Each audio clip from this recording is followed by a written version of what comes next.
എന്റെ ഭാവനാരസലവനത്തിൽ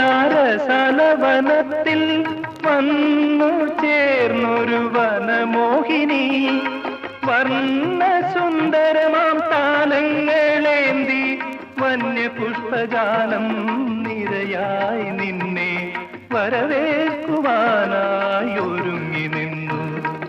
ആ ആ ആ